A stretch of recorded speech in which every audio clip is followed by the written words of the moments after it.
Excuse me, మీరేవి అనుకోవద్దు. ఇది diamond necklace అండి? అవునండి. ఈ గాజులు? అవి కూడా డైమండ్సే. ఆహా, ఇవన్నీ సుమారు ఎంత ఉంటాయండి ఖరీదు? 5 లక్షలు.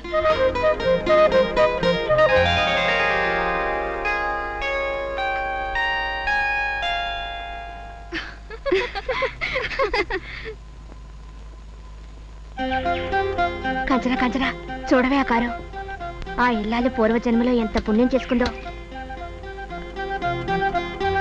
Excuse me, if you don't mind, ఈ కార్ పేరేమిటండి? మజ్డా.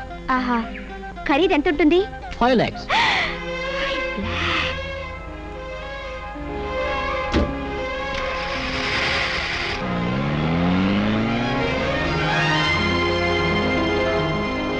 అయ్యో గంగా, ఎందుకే పెద్ద పెద్ద కార్లు, బంగళాలు, నగలు కావాలని ఎప్పుడు ఊహలో కొలవేరుస్తావు? ఏ ఊహించుకోవడం కూడా తప్పేనా? పెట్టుబడి లేని పని. మనం కోరుకున్నవన్నీ వచ్చేది లేదు, చచ్చేది లేదు. కనీసం ఊహించుకోవడంలో కూడా దరిద్రం ఎందుకే? భర్త ఆస్తిపాస్తుల మీద ఆధారపడి భోగాలు అనుభవించడం ఆడదానికి ఏం గౌరవమే? మన కాళ్ళ మీద మనం నిలబడాలి. మన కాళ్ళ మీద నిలబడక మొగుడు కాళ్ళ మీద నిలబడమన్నానా? అదే పనిగా నిలబడితే మన కాళ్ళు నొప్పులు పుడతాయి కదా. అప్పుడైనా మొగుడు భుజాన కాస్త తలవాల్చుకుంటే తప్పేమిటి? ఏం జగదీశ్వరి, నువ్వేమంటావు? ఏమో బాబు, నాకు మాత్రం అంత పెద్ద పెద్ద ఆశలేవి లేవు. నాకు పెళ్ళైతే చాలు. ఏమిటేమిటి అంత సింపుల్ గా ముగించేసా? మా నాన్న పశువుల డాక్టర్ కదే. ఆయనకొచ్చే జీతం ఇంటి ఖర్చులకి మా చదువులకే సరిపోదు. పెద్ద పెద్ద కట్నాలు ఇచ్చి కలిగిన వాళ్ళని ఎక్కడి నుంచి తీసుకొస్తారు చెప్పు? అవునవును, మీ నాన్న పశువుల డాక్టర్ కదా. అయితే నీకు మంచి ఒంగోలు బ్రీడ్ గిత్తని తెచ్చి పెళ్లి చేస్తాడు. ఏం నోరేనిది? కంచనా, పిక్చర్కి వెళదావా? బోర్ కొడుతోంది. నేను రాను. ప్రభాకర్ వస్తానన్నాడు, షాపింగ్ పనుంది. ప్రభాకర్ అంటే ఓ ఆ ఎంఏ స్టూడెంట్ బృహనలా? కాదులే, పోని వలలుడు, బొద్దుగా ఉంటాడు, చుట్టిన పరుపులా. అతనేనా? ఆ బెదిరిగొడ్డ ఎక్కడ దొరికాడే? పలకరిస్తే ఉలిక్కిపడి మెలికలు తిరిగిపోతాడు. అదిగో వస్తున్నాడు.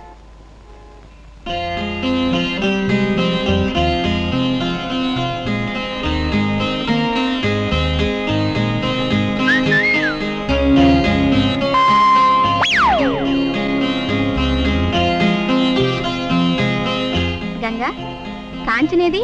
అదిగో ఆ బృహన్నలు వచ్చాడుగా, అతనితో వెళుతుంది చూడు. గంగా, వాళ్ళిద్దరూ ప్రేమించుకుంటున్నారే. రేపు సెలవులకి వాళ్ళు ఊరు కూడా తీసుకెళ్తారట. I see. ఒక రకంగా వీలైన మొగుడే. సుఖపెడతాడు, వంట చేస్తాడు, పెళ్ళం బట్టలు ఉతికి మడతలు వేస్తాడు.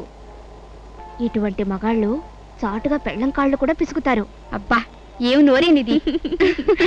మీ లా కాలేజీ సెలవులు ఎప్పటి నుంచి? ఈ నెల 15 నుంచి. మా కాలేజీ 12 మూసేస్తారు. అన్నట్టు చెప్పడం మర్చిపోయాను, మీ బాబాయ్ నాకు ఉత్తరం రాశారు. ఏ రాశారు?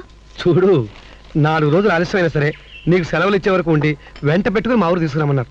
నీకు కూడా ఉత్తరం రాస్తాన్నారు. తరచూ నేను కలుస్తున్నామని ఎన్నిసార్లు రాశారో చూడు. బాబా, నువ్వంటే ఆయనకి ఎంత ఇదో. నిజమే ప్రభాకర్, ఆయనే లేకపోతే నేనేమైపోయేదాన్ని. మా నాన్న బ్రతికుండగా బాబాయ్ మా ఊరు వచ్చి కూడా మా ఇంటికి వచ్చేవాడు కాదు. అందుకు మా నాన్నే కారణం. ఆయన నోరు మంచిది కాదులే, అందుకే స్నేహితులు, బంధువులు అందరూ దూరం అయ్యారు. మీ నాన్నగారు ఏం చేస్తుండేవారు? ఎల్ఐసిలో పనిచేస్తుండేవారు. ఆయన హఠాత్తుగా పోయారు. నాకు దిక్కుతోచగా బాబాయ్కి టెలిగ్రామ్ ఇచ్చాను. పాప ఆయన రెక్కలు కట్టుకొచ్చి కర్మకాండంతా స్వయంగా జరిపించారు. నేను ఒంటరిదాన్ని అయిపోయాను. ఆ అద్దె కొంప ఖాళీ చేయించి నన్ను ఈ హాస్టల్లో చేర్పించారు. ఆయనే నన్ను ఆదుకోకపోతే. పాప, ఆయనకి మటుకు ఎవరున్నారు? పెళ్ళామా పిల్లల ఏకాకి. మా ఊళ్ళో ఆయనంటే ఎంత గౌరవమో. నేను హై స్కూల్లో చదివే రోజుల్లో ఆయనకి బెస్ట్ టీచర్గా స్టేట్ అవార్డు వచ్చింది. నేను ఆయన ప్రియ శిష్యుడిని. మా నాన్నకి ఆయనకి ఒరే ఒరే అని పిలుచుకునే ఎంత చనువు. రిటైర్ అయిన తర్వాత కూడా పిల్లలు ఎవరైనా వస్తే కాదనకుండా ఎంతో ఓపికగా ట్యూషన్ చెప్తుంటారు. మనం వెళ్లే ముందు రోజు ఆయన టెలిగ్రామ్ ఇస్తాను. మా నాన్నని మీ బాబాయిని స్టేషన్ రమ్మని.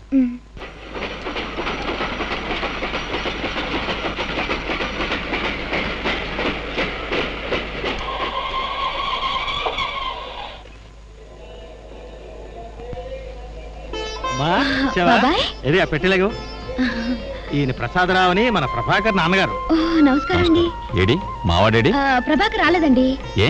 ఆఖరి నిమిషంలో అయిపోవాల్సి వచ్చింది. అతని ఫ్రెండ్కి ఏదో అకస్మాత్తుగా సుస్థి చేస్తే హాస్పిటల్లో జరిపించారట. 2-3 రోజుల్లో వచ్చేస్తానని మీతో చెప్పమన్నారు. అలాగా? పదమ్మా, ఇంటికి వెళ్తాం పద.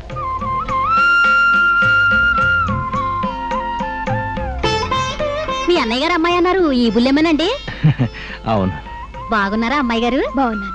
ఇగోనండి పువ్వులు. వారం రోజుల నుంచి మీ ముచ్చటేనండి. సుబ్బమ్మ మనకి పాలు పోస్తూ ఉంటుంది. నువ్వు ఉన్న నాళ్ళు పూలు కూడా ఇచ్చి పొమ్మన్నాను.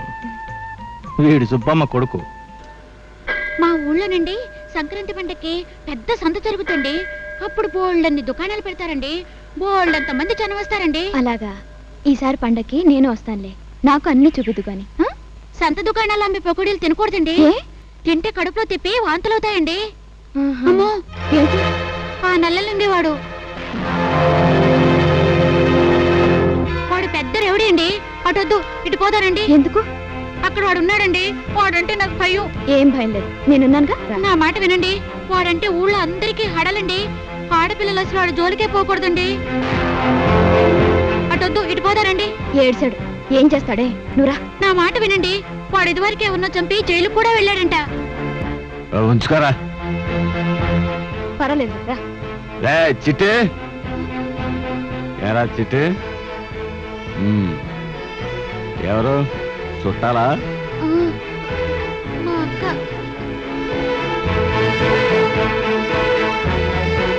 ఇది వరకు ఎప్పుడు చూడలేదా? ఈ ఊరికి కొత్త? అవును, నిన్ననే వచ్చింది. ఆహా. ఎందుకు అడ్డమైన వాళ్ళందరూ అడిగిన వెధవ ప్రశ్నలకి సమాధానం చెప్తావు? పద.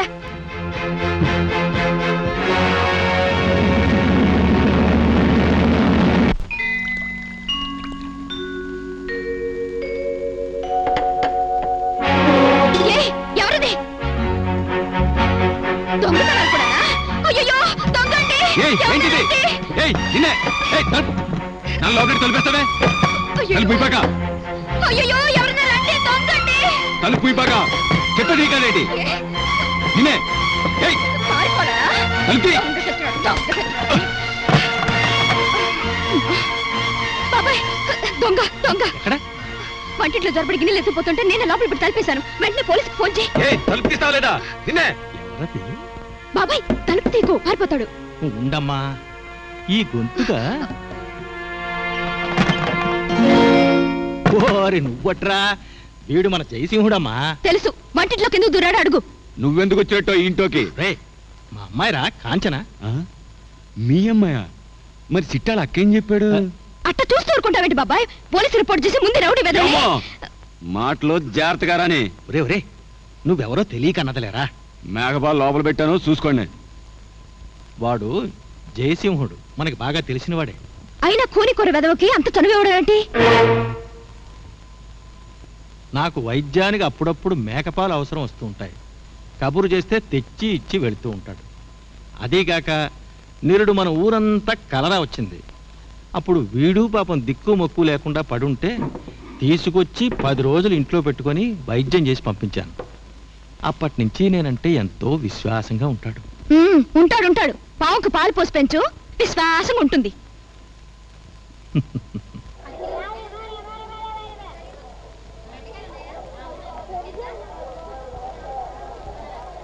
కాంచనా! హలో కాంచనా, ఎప్పుడొచ్చా? మధ్యాహ్నం మేలుకి వచ్చాను. మీ ఇంటికైతే మీ బాబాయ్ గారు చెప్పారు నువ్వు మార్కెట్కి వచ్చావని. హెచ్టి, నువ్వు తీసుకుని ఇంటికెళ్ళు. మేము అలా ఊరు బయటకు షికార్కి వెళ్ళొస్తాం.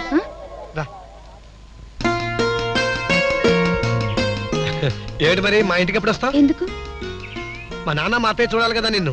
మీ నాన్నగారు చూసారుగా. మా నాన్న ఒక్కరు చూస్తే చాలదు. మా ఇంట్లో మోస్ట్ ఇంపార్టెంట్ మా అత్తయ్య. ఇంటి పెత్తనం అంతా ఆవిడదే. ఆవిడ పర్మిషన్ లేదా మా నాన్న ఏ పని చేయడు. అయితే వచ్చి మీ అత్తయ్యని కాక పట్టమంటావా? కాకా ఎందుకు? నువ్వు ఓసారి వచ్చి కనపడితే చాలు, ఆవిడ పరమానంద పడిపోతుంది. నీలాంటి ఆడపిల్ల అంటే ఆవిడకి చాలా ఇష్టం. ఒకవేళ నేను ఆవిడకి నచ్చకపోతే? ఎందుకు నచ్చావు? నచ్చకపోతే తప్పకుండా నచ్చుతావు, నేను చెప్తున్నా కదా.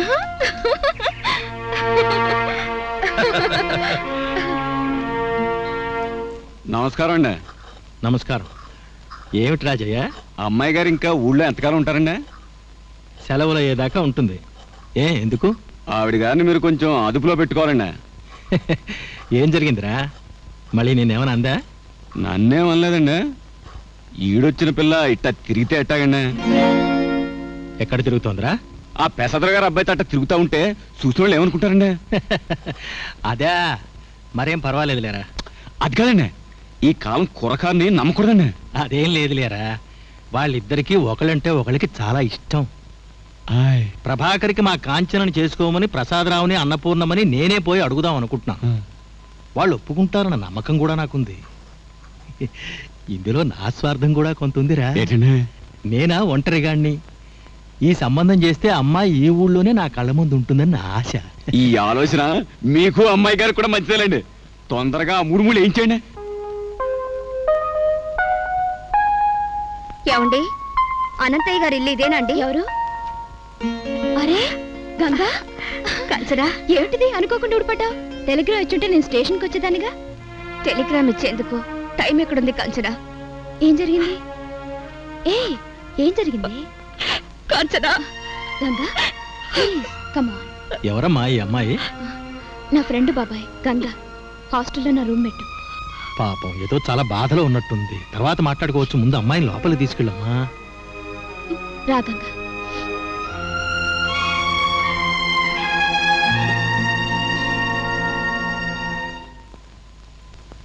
అమ్మాయి కాంచనా, నేను అలా బజార్ దాకా వెళ్తున్నాను, ఏమైనా కావాలా? బాబాయ్, గంగ నిన్నటి నుంచి ఏం తెలియదట. వంట అయ్యేసరికి ఆలస్యం అవుతుంది. వస్తూ వస్తూ హోటల్ నుంచి ఏదైనా టిఫిన్ తీసుకొస్తావా? అలాగేనమ్మా, త్వరగా వచ్చేస్తాను. అవును, ఆ అమ్మాయి ఎందుకలా ఏడుస్తోంది? ఏం జరిగిందట? వాళ్ళ అమ్మా నాన్న ఇష్టం లేని పెళ్లి ఖాయం చేశారట. పైగా అతనికేమో రెండో పెళ్ళట. ఆస్తి కోసం కక్కుర్తిపడి గంగ ఎంత చెప్పినా వాళ్ళు వెళ్ళలేదట. అందుకని చెప్పకుండా వచ్చేసింది. అయ్యో పాపం. బాబాయ్, గంగ ఇక్కడే ఉంటే మనకేం ఇబ్బంది లేదుగా? పిచ్చిదానా, ఈ ఇల్లు నీది. నీ ఇంట్లో నీ స్నేహితురాలు ఉండడానికి ఇంకొకటి పర్మిషన్ ఎందుకమ్మా? సెలవులు హాయిగా సరదాగా గడపండి. వస్తాను. అలాగే.